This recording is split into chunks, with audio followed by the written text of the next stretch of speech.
అతని పార్టీ అబద్ధాల పురాణి పుట్టలేని party. YCP వాళ్ళ ఎజెండా ఏంటంటే అబద్ధాలు చెప్పడం, కుళ్ళు కుతంత్రం,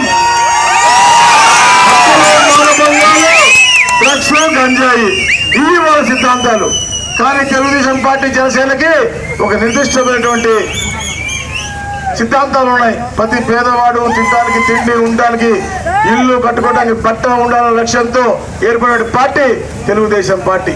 మహిళకి రక్షణ, అలాగే యువతకు ఉపాధి కల్పించాలి, రైతులకి ఆసరాగా ఉండాలనే లక్ష్యంతో పుట్టినటువంటి పార్టీ జనసేన పార్టీ. ఈ రెండు పార్టీలు కలిసి తప్పకుండా రాబోయే రోజుల్లో కేంద్రంలో ఉన్న ప్రభుత్వం ఉంటే, అండగా ఉంటే అన్ని అభివృద్ధి వైపు తీసుకొచ్చే లక్ష్యంతో ఈ కూటమి ఏర్పాటు చేశారు. తప్పకుండా ఏదైతే గత 5 సంవత్సరాల్లో ఈ రాష్ట్రం కుంటపడింది, అభివృద్ధి అనేది లేకుండా. ఎందుకంటే మీరు చూశారు 2014-19లో అప్పుడు చంద్రబాబు నాయుడు అభివృద్ధిపై ప్రత్యేక శ్రద్ధ పెట్టి, సంక్షేమం కూడా ఏదైతే 2019లోనే సంక్షేమం ఇచ్చానని చెప్పుకుంటాడు జగన్మోహన్ రెడ్డి, బడ్జెట్ లో కేవలం 10% మాత్రమే పెట్టాడు.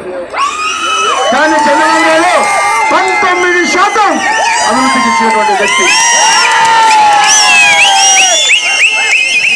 ఆదరణ కింద ఈ ప్రాంతంలో ఉన్న మత్స్యకార సోదరిమణులకు కూడా ఎంతో మందికి మేము పనిముట్లు ఇచ్చాం, వలలు ఇచ్చాం, ఎలివేటర్లు ఇచ్చాం, అలాగే టీవీఎస్ ఇచ్చాం, బండ్లు ఇచ్చాం, అన్ని కూడా రకరకాలుగా.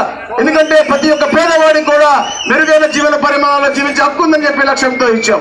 అభివృద్ధి దిశగా ఎప్పుడు లేనటువంటిగా 6 వరకు రోడ్డు కూడా వేసిన కదా.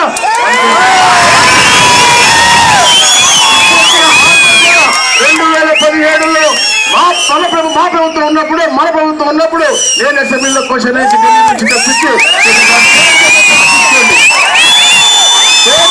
చూసుకోండి, అప్పుడు సర్వే చేసి అప్పుడు తెప్పించినటువంటి.